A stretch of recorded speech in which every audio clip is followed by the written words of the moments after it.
In the summer of 1943, the Tennessee sunlight poured down on the yard of Camp Crossville, where the barbed wire fences glimmered like streaks of steel in the heavy noon heat. A young German soldier, who had spent 2 years in the deserts of North Africa, held in his hand a glass bottle filled with a brown, bubbling liquid. He shook it lightly. The foam rose and spilled over the mouth of the bottle, and the comrades standing around burst out laughing. An American, neatly dressed in uniform, said calmly, "5 cents, same price as kids pay back home." The remark froze the air for a moment. 5 cents, for a soft drink so cheap it felt meaningless. According to reports from the U.S. Army quartermaster, Camp Crossville served Coca-Cola at its canteen, the same kind American children could buy in any small town. For those who had just returned from the battlefields of El Alamein, that sweet, cold liquid represented the impossible, an America so abundant it could share its luxuries. Before capture, they had lived on hard biscuits, ersatz coffee made from roasted grains, and scarce canned meat. In the final months in Tunisia, the Afrika Korps rations had fallen to 1,200 calories a day. According to records of the International Red Cross, many units had to make soup from salted water and old field rations. Yet at Camp Crossville, they received meals with meat, vegetables, and ice cream for dessert. A German officer later wrote in his memoirs, submitted to the Institute of History in Freiburg, that we could not believe it when the Americans brought ice cream for prisoners. The scent of vanilla and rich milk filled the air, and he remembered distinctly the sound of spoons tapping on metal bowls. That lunch, simple and ordinary for Americans, was the first proof that their world had been wrong. According to the War Department's statistics in 1943, there were 371,683 German prisoners brought to American soil. They were distributed among more than 600 camps nationwide, from Texas to Pennsylvania. Most were North African soldiers, men who had once believed they were fighting for a superior civilization. In those camps, they began to learn from the beginning again, learning to stand in line, to spend money, and to understand that the degeneracy Nazi propaganda spoke of was, in fact, productivity, discipline, and industrial standards. When they saw crates of Coca-Cola regularly delivered by truck, each containing 24 bottles, they began to realize this was not a privilege. It was the national norm. At the Crossville canteen, prisoners could use their labor wages to buy the same goods Americans did. A day's work earned $0.80 US, enough to buy 16 bottles of Coca-Cola or 8 Hershey bars. That small sum, according to the Army Quartermaster records, was set to maintain discipline and simulate a free market economy. That was what confused the Germans most. In Germany, rationing and coupons ruled everything. Here, even prisoners could choose what drink they wanted. An officer captured in Tunisia said in a post-war interview, "I began to understand what freedom meant when I stood in front of the camp's canteen counter. For them, every meal in the camp was a shock." According to the 1943 report by the International Red Cross, the daily ration of German prisoners in America reached between 3,300 and 3,600 calories, equivalent to that of American soldiers at the front. They drank fresh milk, had sugar for coffee, and ate dessert every day. Meanwhile, in Berlin at the same time, civilian rations had fallen to 1,200 calories per day. Milk was cut off, and sugar was limited to 280 grams per month. When a prisoner wrote home saying, "The Americans feed us like generals," the letter was censored, but the copy remains in Red Cross archives. The trembling handwriting revealed the shock of a man who had believed America was poor, weak, and chaotic. In the Crossville afternoons, they sat under the trees, holding Coca-Cola bottles, hearing the faint click as caps popped open. A small sound, but one heavy with history. According to the Coca-Cola Company archives, in 1943 the company produced 5 billion bottles worldwide, millions of which were distributed to prisoner camps through military logistics. That figure astonished many German engineers in the camp. They calculated and concluded that this productivity far surpassed the entire beverage output of Germany combined. A soldier who had served in the Luftwaffe told an American journalist in 1946, "I began to lose not when my plane was shot down, but when I saw Americans drink Coca-Cola and throw away half the bottle. The atmosphere in the camp was quiet, disciplined, yet not harsh. According to the U.S. Army report of 1944, the camp had electricity, hot water, a small library, and a sports field. It was in complete contrast to what German propaganda had taught them about the barbarism of the Anglo-Saxon enemy. A prisoner wrote in his diary, "We bathe with warm water, while at home people must queue for coal." Gradually, every convenience became a piece of evidence. No one tried to persuade them with arguments. Reality itself taught them that the supposed superiority of Nazi Germany was an illusion. Later, at a veterans' conference in Bonn in 1975, a former Afrika Korps officer recalled that moment.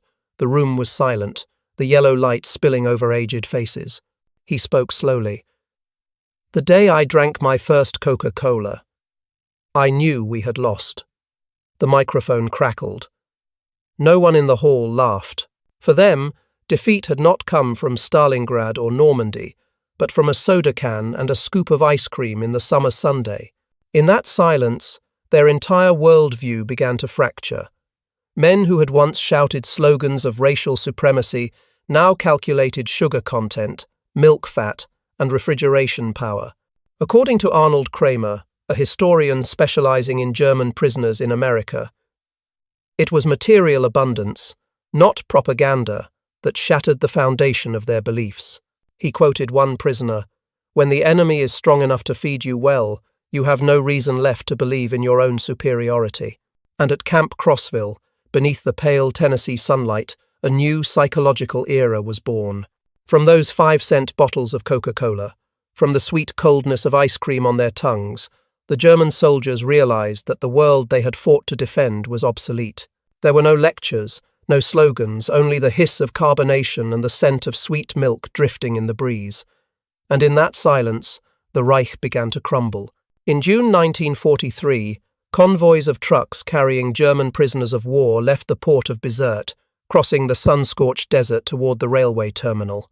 They had just suffered defeat in Tunisia, marking the end of the North African campaign, where an estimated 250,000 German and Italian soldiers were captured. As they stepped onto the steel decks of the Liberty ships, most still believed they were being taken to a harsh and punishing land. Yet, within the first few hours, every assumption began to collapse. According to the records of the U.S. Army Transportation Corps, the Liberty ships were launched at a speed unprecedented in history, one completed every 42 hours at American shipyards. At the same time, door hinges, smokestacks, engines, and steel decks were assembled from different factories, all synchronized within a nationwide supply chain. These ships carried 30,000 prisoners each month across the Atlantic, from North Africa to the United States. On deck, there was none of the harshness they had imagined. The Liberty ships, according to the 1943 technical log, were equipped with refrigeration systems and industrial kitchens capable of providing 3,500 calories per person per day. The menu included meat, vegetables, fresh bread, sweetened coffee, and milk. For Germans who had endured meager rations throughout the campaign, this was absurd. An Afrika Korps officer wrote in his diary, "We are being fed like American sailors. We thought it was a mistake, but they said it was the rule." According to the International Red Cross report of 1944, the rations of prisoners aboard the Liberty ships were equivalent to those of the U.S. Navy. Each meal included real coffee, something Germany had replaced with roasted grain since 1941. On July 4, 1943, an unusual event took place aboard the USS General M.B. Stewart. As the ship cut through the Atlantic, the American cook decided to make a batch of fresh ice cream using a hand-cranked machine, producing 10 gallons per batch, as recorded in the ship's log. It was Independence Day, and the sailors wished to celebrate with a traditional treat from home. They shared the ice cream with the German prisoners. According to one survivor's account, "When the spoon touched the cold cream, I could not believe it was real. We were in the middle of the ocean, and they still had ice, milk, sugar, and even vanilla flavor. To them, the gesture was not an act of generosity, but proof of a society capable of overproduction even during war. A German lieutenant whispered to his comrade, If they can give us ice cream in the middle of the sea, who exactly are we fighting against? 3 weeks later, the Liberty ships reached the port of Norfolk, Virginia. In the early morning light, the prisoners were led down to the pier, where a vast mechanized world unfolded before them. According to the 1943 U.S. Navy records, the Norfolk base spanned 4,300 acres and could handle a greater volume of goods in 1 week than all German ports combined. The sounds of cranes, the clanging of metal, and rows of warehouses stretching for miles left many prisoners stunned. An engineer who had worked in a Hamburg factory told an American officer, "This is not a port, this is a city." Right at the harbour gates, they saw small stores called PX exchanges, where workers and soldiers bought candy, cigarettes, and soft drinks. On the counter, brands like Hershey, Mars, and Nestlé were neatly lined up, priced at 5 cents a bar, just as in town. According to military procurement records, the PX system operated as a self-managed retail model with nationwide fixed prices to prevent speculation. For the German prisoners, it was a strange kind of equality in American society. In Germany, war had turned everything into a rarity. Here, even dock workers could buy chocolate in the middle of summer. After a few days in Norfolk, they were placed on trains carrying prisoners deep into the interior. The journey from Virginia to Tennessee lasted nearly 2 days, passing through lands they had only seen on maps. Each carriage had guards, yet the passenger cars remained identical to civilian service. According to the U.S. War Transportation Report of 1943, German prisoners were transported in standard passenger trains, not freight cars. When dinner was served in the dining car, they sat silently. On the table were plates of fried chicken, mashed potatoes, apple pie, and hot coffee. A young soldier murmured, "They do not treat us as prisoners." The American officer walking beside him replied, "This is just a regular meal, nothing special." The sight left a deep impression on many. They had been told through propaganda that Americans were decadent capitalists, that in their society the poor starved while the rich lived in excess.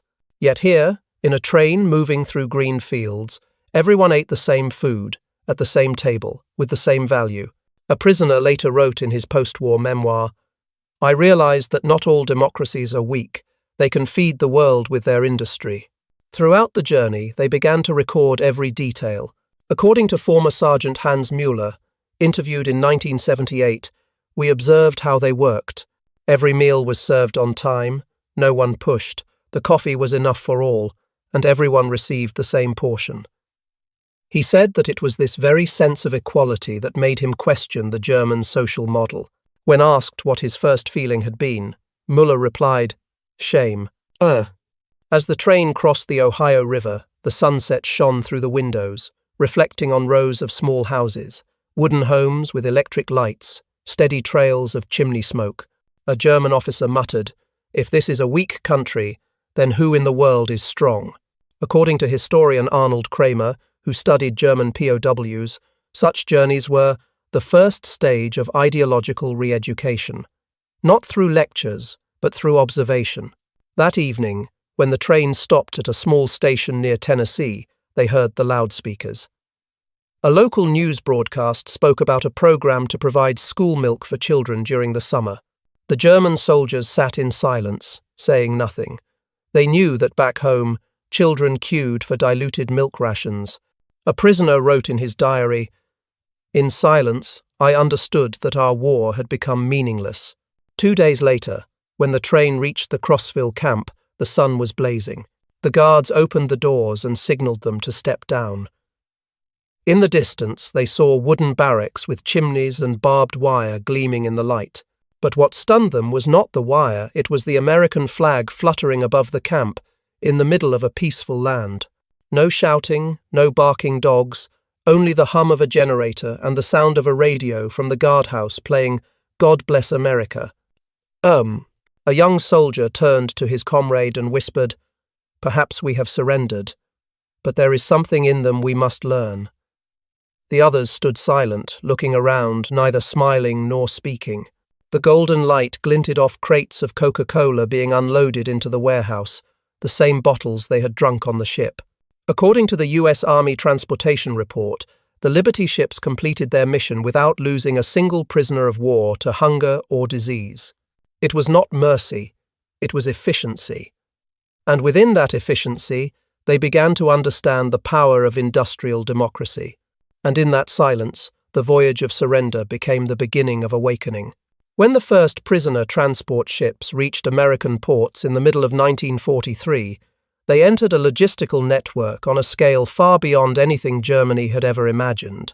According to the report of the War Production Board, America at that time operated more than 200,000 factories, large and small, and every day its railways carried more than 1.5 million tons of cargo. No other nation in the Second World War could sustain such synchronized production. In the field of food alone, the numbers were striking. 7 million tons of sugar per year, 380 million pounds of chocolate reserved for the military, 500 million gallons of ice cream, and 119 billion gallons of milk in 1944 alone. According to statistics from the US Department of Agriculture, these outputs continued to rise even as America supplied the entire European and Pacific theaters. The question was how a nation fighting across two oceans could feed its civilians, feed its troops, and still have enough to feed its enemies. The secret lay in organization. As early as 1942, the US government had designated food as a strategic material, distributing it through the Quartermaster Corps network. According to Arnold Kramer, a historian of Second World War logistics, it was the capacity for mass food production that gave America its long-term wartime advantage. Factories did not merely serve soldiers, they also produced surpluses to sustain civilian morale and ensure humane treatment of prisoners, in strict accordance with the Geneva Convention. At the national level, this system functioned like a vast assembly line: sugarcane from Louisiana, milk from Wisconsin, cacao imported from South America, all coordinated to supply every military base. There were no gaps in the supply chain, no disruptions due to shortages. Among the products that symbolized this industrial coordination, none represented it more clearly than Coca-Cola. According to the company archives, in 1943 the firm produced 5 billion bottles and opened 64 new plants solely to serve the military. Each prisoner of war camp in the United States received between 200 and 300 crates per week, equal to thousands of bottles. Camp Hearn in Texas alone consumed 7,000 bottles per week during the summer of 1943. Maintaining a stable supply chain for both American troops and prisoners required logistical power equivalent to provisioning an army division. Every bottle of Coca-Cola carries the strength of the democratic industrial system, stated a U.S. War Department propaganda report. What sounded like a slogan was, in fact, technically accurate. Every bottle from Maine to Texas tasted the same. According to Coca-Cola's internal documents, the secret lay in the concentrated syrup produced in Atlanta, then shipped to branch factories by rail. Each plant needed only to mix the syrup with purified water, sugar, and carbon dioxide to produce the final product. The inspection system ensured precision down to the thousandth part, guaranteeing absolute uniformity of flavor. For German engineers with backgrounds in food chemistry, this was astonishing. German factories at the time lacked the materials and manpower for full standardization. They looked at Coca-Cola's model as proof of the American industrial philosophy: mass production, quality control, and nationwide distribution in real time. Every week, prisoner camps received supplies as if they were independent economic units. According to quartermaster records, a single military truck convoy could distribute more than 20 tons of goods to the camp system within 48 hours. The inventory included Coca-Cola, candy, cigarettes, 3.2% beer, fruit, and necessities. Prisoners were paid from 0.8 to $1 per day, enough to purchase 16 5-cent items at the camp's PX store. These stores operated on market principles: fixed prices, no variation, and continuous supply. According to U.S. Army regulations of 1943, the PX system aimed to simulate a free economy to preserve a sense of autonomy. For the prisoners, it meant direct exposure to a democratic consumer model that Germany had never possessed. To sustain such a network, America relied on immense infrastructure. National rail lines from Chicago to New Orleans operated more than 1,000 runs daily for military supply. Warehouses were standardized in container size, labeling, and product coding, allowing soldiers to receive goods using identical forms. According to the War Logistics Survey of 1945, the degree of standardization in American logistics reached 92%, the highest in the world at that time. Compared with Germany, where each region used its own specifications, the difference was unmistakable. Americans not only produced faster, they unified the very process of production. Prisoners in the camps quickly noticed this smooth efficiency. A former mechanical engineer from Dortmund recalled in an interview preserved at the National Archives, "We never saw them argue. We only saw the goods arrive on time. In Germany, we would debate for months about a plan without having the materials." It was the contrast between a controlled economy and an organized one. When the Crossville camp received its Coca-Cola delivery truck on the same day each week, rain or shine, they began to understand that in the American system, stability depended not on rank or personal will, but on procedure. According to Arnold Kramer, America's strength in the Second World War lay not in the number of guns or tanks, but in its ability to ensure that everyone, even prisoners, had enough food, water, and sugar. He concluded that it was proof of an industry without borders, a system where political boundaries could not block the flow of goods. When prisoners sipped cold Coca-Cola on a Tennessee afternoon, they were tasting the outcome of a global network in which sugar from Cuba, cacao from Brazil, and carbon dioxide from a factory in Ohio converged in a single glass bottle. According to the final 1944 report of the War Production Board, America's industrial growth rate reached 15% even during the most intense phase of the war. No Axis nation achieved anything comparable. Meanwhile, more than 600 prisoner camps continued to receive full rations, ice cream, milk, cigarettes, and soft drinks. None went short. Those dry numbers reflected a simple truth. American democracy was defended by productivity. And among those numbers, there was one unforgettable image.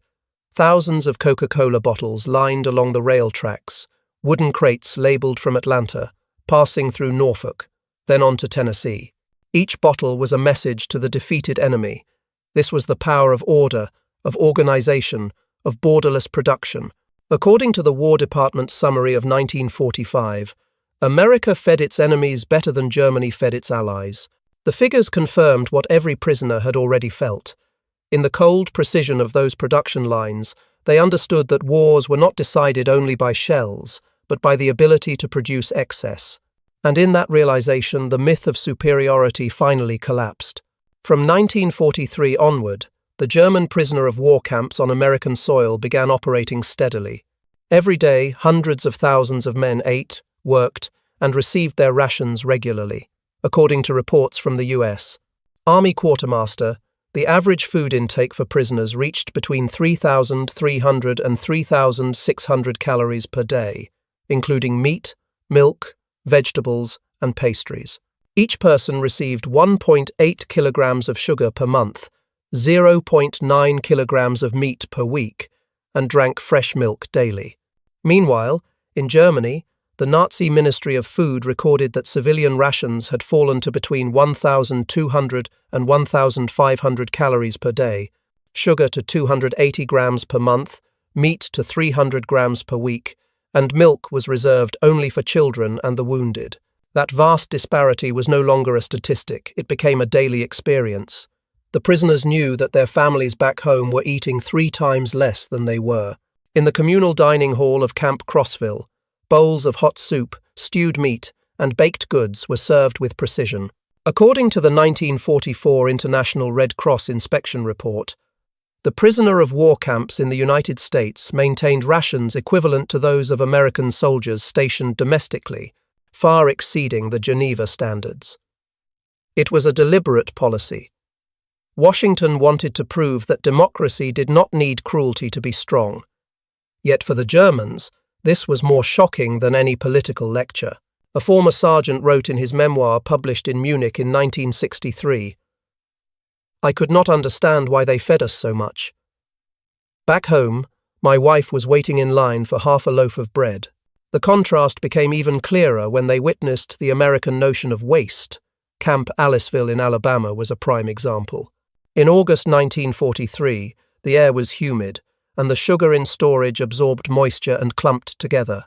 According to records preserved in the quartermaster archives, the head cook ordered hundreds of pounds of sugar to be discarded and replaced the very next day.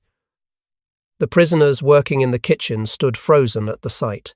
For them, sugar was a luxury, once rationed by the gram for an entire platoon. One recalled in an interview from 1982, "We were stunned when they threw away bags of sugar. In Germany, we would have just boiled it and used it again. But the American soldiers merely shrugged and said simply, 'It's spoiled.' In a system of abundance, value lay not in saving, but in maintaining standards. From such small events, a new awareness began to form. The Germans realized that America's victory came not from plunder, but from production beyond need. At Aliceville, the kitchen ran like an assembly line: vegetable cutters, industrial ovens, electric refrigerators. Everything was clean, polished, and regularly replaced. When asked what impressed him most, one prisoner replied, "Their calmness.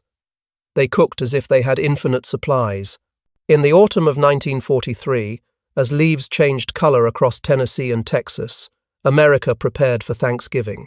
According to the War Department bulletin, all 425,000 German prisoners held on U.S. soil were served a proper holiday meal: roast turkey, mashed potatoes, pumpkin, cranberry sauce, pumpkin pie, coffee, and fresh milk. Each camp received its ingredients 3 days before the holiday, along with detailed cooking instructions to standardize rations nationwide. No camp was left out. An American supervising officer wrote in his journal, "Even the prisoners eat as we do. It is the commander-in-chief's order." For the Germans, Thanksgiving was an unfamiliar concept. They sat before plates of golden turkey, listened to the American national anthem broadcast over the loudspeakers, and remained silent. A prisoner wrote in a letter home censored but still preserved in the Red Cross archives, "That day, we ate the same meal as the Americans. No one mentioned the war." In that moment, they realized their enemies did not hate them. 6 weeks later, at Christmas 1943, the camps lit up once again. Across the United States, citizens sent 50,000 gift packages to men who had once fought against their own sons. According to the American Friends Service Committee report, each package contained cookies, candy, cigarettes, small books, and a few handwritten cards. One letter from Oklahoma read, "We do not know who you are, but may you remember that every soul deserves forgiveness." At Camp Hearn, local church groups even sent mandolins so the prisoners could hold a Christmas concert.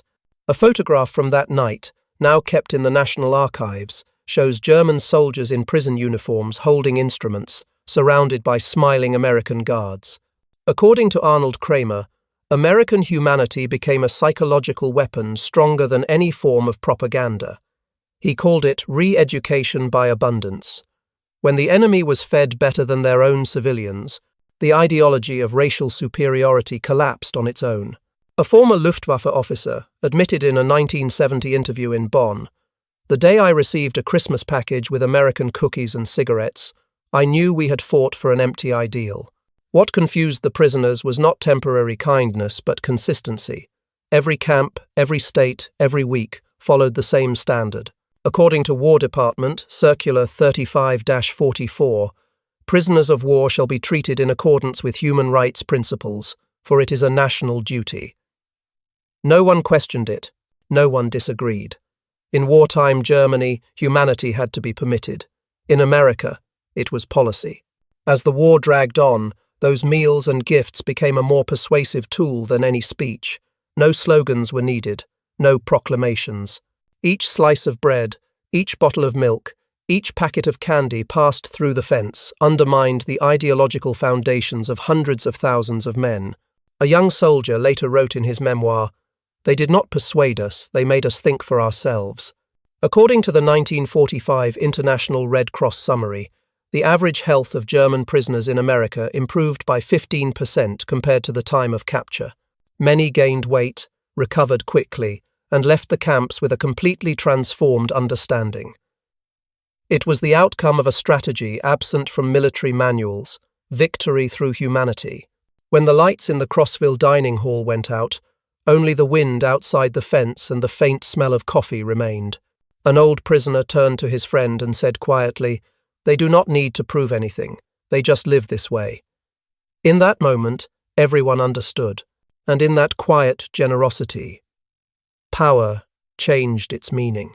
In 1944, as the war in Europe entered its fiercest phase, America expanded the use of prisoner labor within its own territory. According to the report of the War Manpower Commission, more than 100,000 German prisoners were sent to work on farms, in food processing plants, and in maintenance workshops. They were not locked behind barbed wire but supervised in mobile labor units, each consisting of about 20 men, accompanied by an American officer.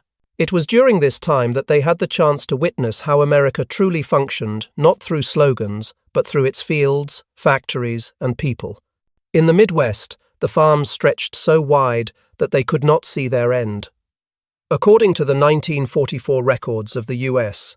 Department of Agriculture, an average farm in Iowa covered 160 acres, producing 8 times more than a typical German farm. Tractors ran on gasoline instead of horses. Corn silos rose as tall as 3-story buildings, and water pumps operated on electricity, leaving the prisoners in awe. They realized that the productivity of a single American farmer could rival that of an entire German squad working the land. A former prisoner named Franz Lenz wrote in his memoir, "I used to think Americans were lazy, but it turns out they let machines do the work, and their machines never tire. Oh." In the sugar beet fields of Colorado and Nebraska, prisoners were assigned to harvest and bag the crops. According to statistics from the Agricultural Extension Service, a single American farm produced more beets than an entire German district combined. They worked across flat, open fields, watching harvesting machines run day and night without pause.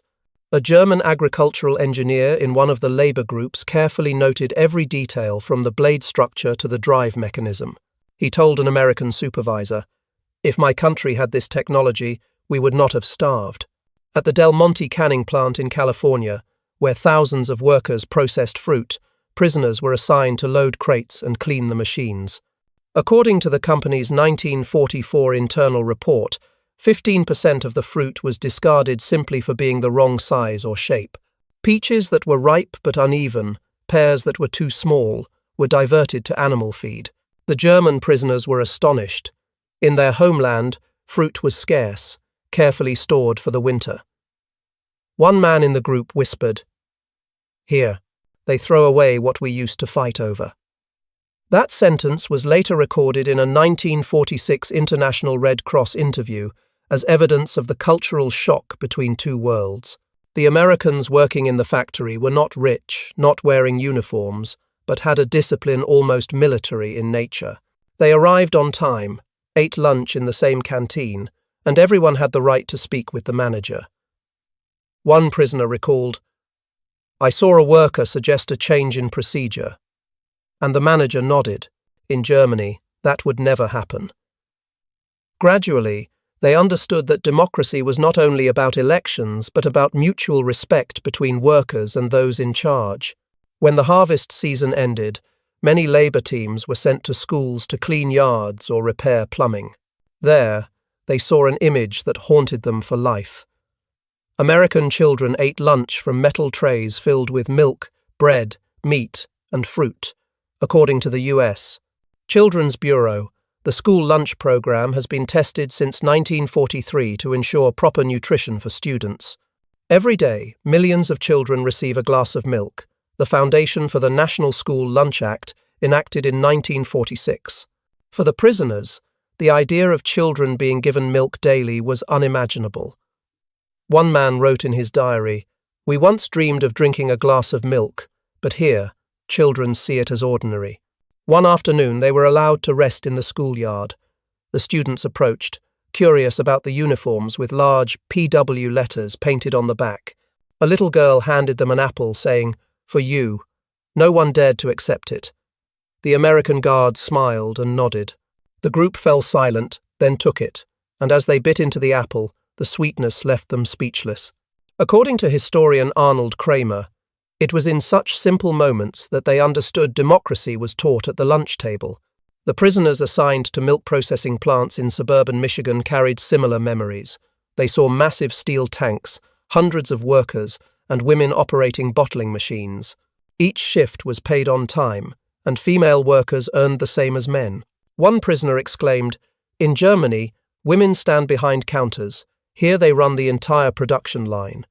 According to the War Manpower Commission, women made up 37% of the U.S. food industry workforce in 1944, the highest rate in history. For many German prisoners, raised in a patriarchal society, it revealed a profound difference in human values. In the evenings after work, they were taken to eat at small diners near the camps. There, for the first time, they witnessed a scene that left them silent for a long while. A modest restaurant with a long wooden counter, customers sitting side by side, no uniforms, no privileges. A factory worker sat next to a man in a tie, both ordering the same meal, a 25-cent hamburger, a 5-cent Coca-Cola, and a 25-cent ice cream for dessert. According to the War Food Administration's price list, these were standard prices nationwide. One prisoner looked around and said to his comrade, "See, they all eat the same." In a society where the rich and poor shared a table, they realized equality required no slogans. According to an interview transcript from Bonn in 1968, a prisoner named Heinrich Bauer said that the experience changed him forever. "I realized democracy does not live on the stage, but in the diner, in the way they respect each other. When a janitor and a director both pay 25 cents for lunch, they are more equal than any declaration could make them. Those working months, meant as punishment, became a silent course in democracy. There were no lectures, no banners, only endless fields of golden corn, the steady hum of engines, and people who worked without fear of their superiors. When winter came, those prisoners returned to their camps with different eyes. They had seen a country where productivity and dignity coexisted, where freedom lived in both the workplace and on the dining table. According to the International Red Cross summary of 1945, more than 80% of prisoners employed on American farms reported fair and respectful treatment. That number was not propaganda, but the result of direct observation. And in those endless fields, they learned that democracy could be harvested like grain. In the spring of 1945, as the war in Europe neared its end, the prisoner of war camps on American soil continued to operate steadily. At that time, a strange phenomenon occurred within the international postal system. According to statistics from the International Red Cross, between 1944 and 1946, more than 11 million parcels were sent from the United States to Germany, most of them from prisoners. The small packages contained chocolate, instant coffee, cigarettes, canned meat, and even refined sugar items that free Germans could no longer afford to buy. In the midst of bombed-out German cities, this sight completely reversed the logic of war. Those imprisoned were feeding those still at home. These packages were neatly packed, labelled "Gift from Prisoner of War in USA," and transported through Switzerland. According to archives kept in Geneva, the number of gifts surged at the end of 1944 as Germany entered a severe food crisis. One prisoner wrote in a letter to his wife, "I'm sending you some candy and coffee, they give us too much here." Those trembling, brief words revealed a blunt truth. America was so abundant that its prisoners could share with a homeland on the brink of collapse. As Arnold Kramer observed, there had never been a precedent in modern warfare where the defeated, while in captivity, were still capable of sending aid back to their own people. In Berlin, families who received those gift boxes from the enemy nation wept. A woman named Gerda Klein, wife of an Afrika Korps soldier, recalled in a 1950 interview, "I opened the box and saw a Hershey bar. I hadn't seen real chocolate since 1939. For them, those packages were not merely food, they were signals that another world existed, a world where even prisoners lived better than free citizens." That reversal shook the very core of the Aryan superiority myth that German propaganda had spread for over a decade. When the camps began to dissolve in 1945 to 46, the trains carrying repatriated prisoners left America in perfect order. Before departure, they were given medical examinations by the U.S. Army Medical Corps. The results stunned many Germans. According to the 1946 War Department medical report, more than 80% of returning prisoners weighed between 7 and 12 kilograms more than when captured. Their skin was healthy, muscles restored, and malnutrition rates stood at 0. Meanwhile, the occupation authorities' reports in Germany showed that civilians had lost an average of 6 to 9 kilograms during the same period. Those two sets of numbers were not just medical data, they were physical proof of two opposing systems, one defined by shortage and control, the other by surplus and organization. Those who returned home told their families stories that sounded unreal about ice cream in summer, about soft drinks sold everywhere, about breakfast meals with sugar and coffee. One mother burst into tears when her son told her he had eaten turkey and pumpkin pie in a prison camp. According to the 1946 U.S. Psychological Warfare Division survey, 63% of repatriated prisoners described their experience in America as a shock of abundance. In a society worn down by war and propaganda, those testimonies became the first seeds planted in the German mind that real strength did not come from violence. When interviewed after the war, many former prisoners emphasized that they finally understood why America had won. It was not because of weapons or manpower, but because of its capacity for continuous production. As Officer Hans Keller wrote in his memoir, "We believed in willpower and discipline. They believed in assembly lines and machines. And in the end, it was the assembly line that triumphed." Another man, an engineer named Otto Brandt, wrote in a letter to a former colleague in Stuttgart, "America did not fight by looting, they fought by producing. They did not need to conquer land, because their factories were as vast as continents." That awareness gradually spread throughout post-war German society. Former prisoners who had worked on American farms began describing the production principles they had witnessed: standardization, quality control, and respect for human beings within the labor system. They realized that in such a system, productivity was inseparable from ethics, and prosperity did not depend on exploitation. When the U.S. military government launched the Marshall Plan in 1947, former prisoners were among its earliest supporters. They had seen America create abundance, and they knew that abundance could save Europe. The transformation did not stop at economic understanding, it reached deeper into belief itself.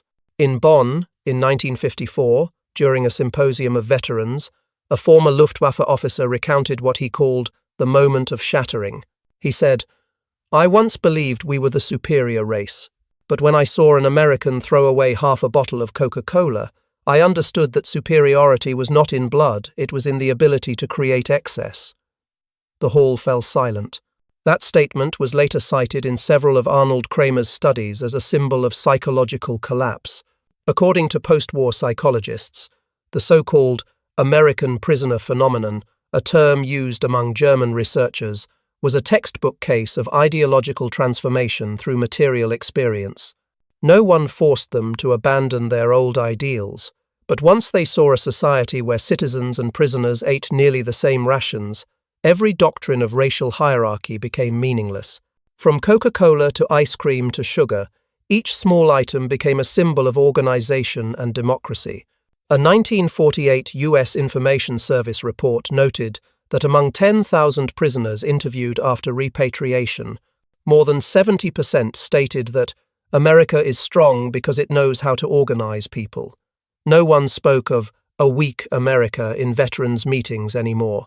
Instead, they used the phrase democratic industrial model to describe their former enemy. The story of prisoner Heinrich Bauer is a typical example. In his memoir published in 1962, he wrote, "When I was at Crossville, I once heard an American say, 'True strength is the ability to give.' I thought it was empty talk. But after the war, when I saw America sending wheat to Germany, I realized they meant it. For that generation, the lesson did not come from classrooms but from reality. They had lived behind barbed wire, yet learned the principles of a free society. They understood that order required not the whip, but inner discipline, that power lay not in slogans, but in the ability to create value.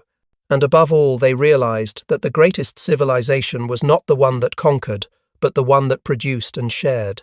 According to Arnold Kramer, the German prisoners in America were the first group in history to be re-educated through productivity.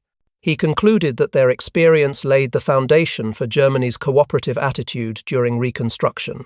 Those who once bowed to Hitler became the very people who helped build a new Germany, the Germany of the Marshall Plan, of the market economy, and of democracy.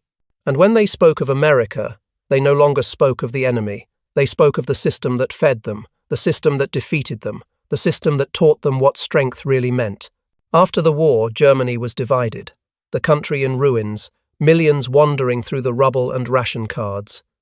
Yet amid that devastation, a strange symbol emerged. In 1949, Coca-Cola officially returned to West Germany, granted permission to operate again under the supervision of the American occupation authorities. The first factory opened in Essen, in the still smoky Ruhr industrial region. According to the Coca-Cola Company archives, this was among the first steps in the program to rebuild American-German relations. For the German people, it was not merely a soft drink, but a sign of a new era. Coca-Cola bottles were distributed throughout the Rhine region, appearing in cafes, restaurants, and especially in soda fountains. American-style refreshment bars with long counters, swivel stools, and tall ice cream glasses.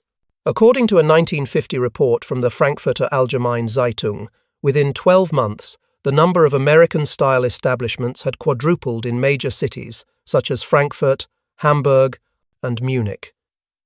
A German magazine at the time wrote, "The Americans did not bring the Statue of Liberty, they brought Coca-Cola and ice cream." For the young generation, that cold, fizzy drink became a symbol of freedom of the normal life they had lost in the war. According to Arnold Kramer, Coca-Cola's return to West Germany was America's first diplomatic success through culture. The product carried no political message, yet it paved the way for an entirely new social model: standardization, consistent service, and a belief that happiness could be shared.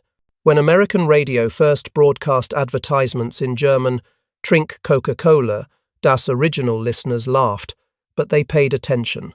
Soon American-style ice cream parlors appeared, bringing jazz music and friendly service with them, according to a 1951 survey by the U.S. Information Service. Over 60% of urban German youth said they felt closer to America through Coca-Cola. During the 1950s, what the press later called the German economic miracle, Wirtschaftswunder, took shape. Many former prisoners who had worked on American farms and in food factories became engineers, managers, or small business founders.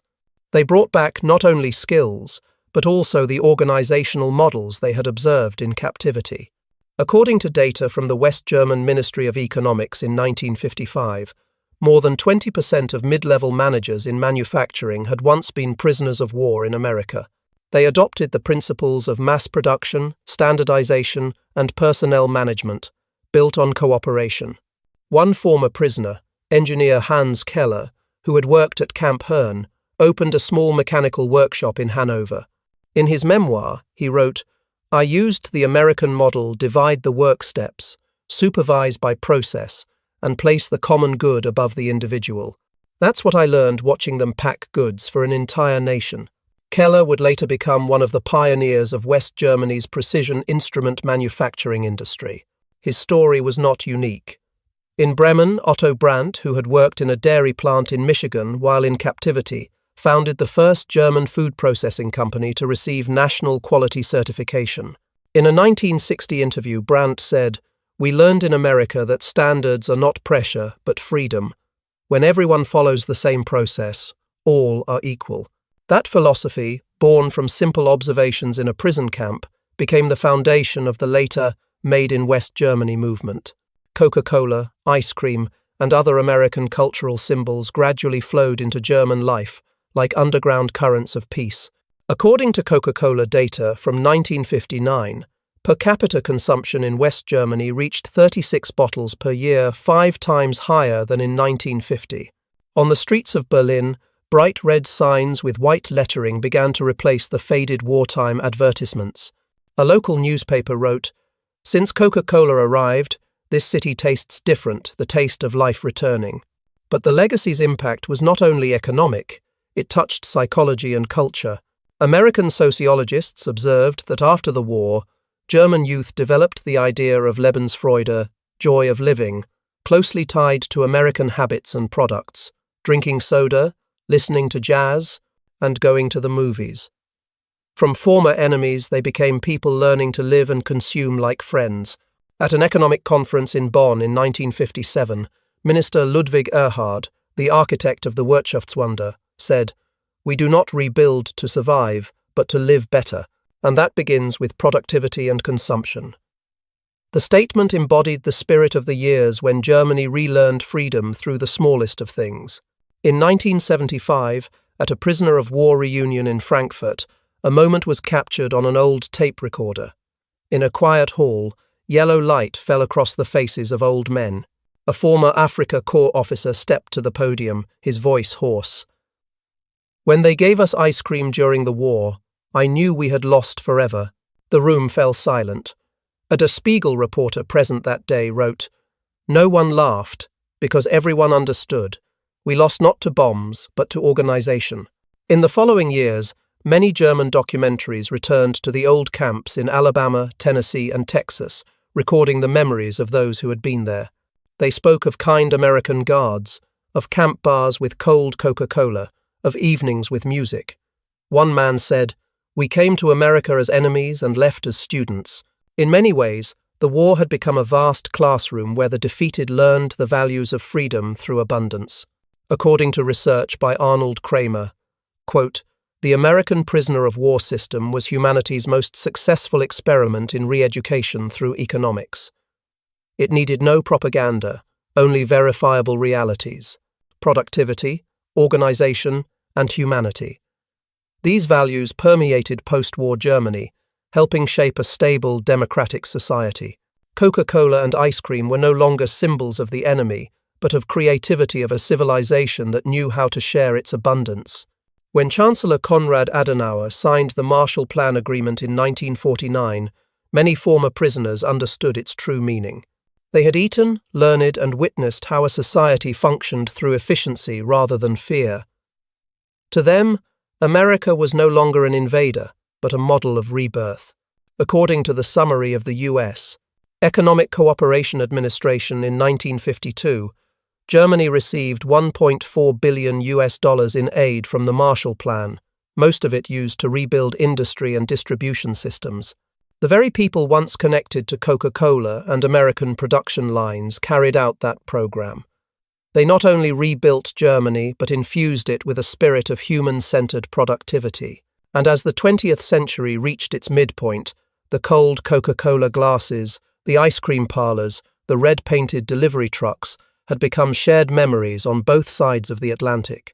The Americans did not need to rewrite history because history had already engraved their name in the sweetness of a carbonated drink. According to the U.S. State Department report of 1976, the real victory was not the defeat of an army, but the conversion of a nation.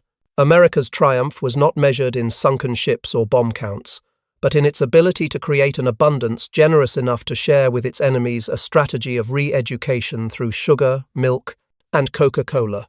And in the end, the taste of democracy was sweet.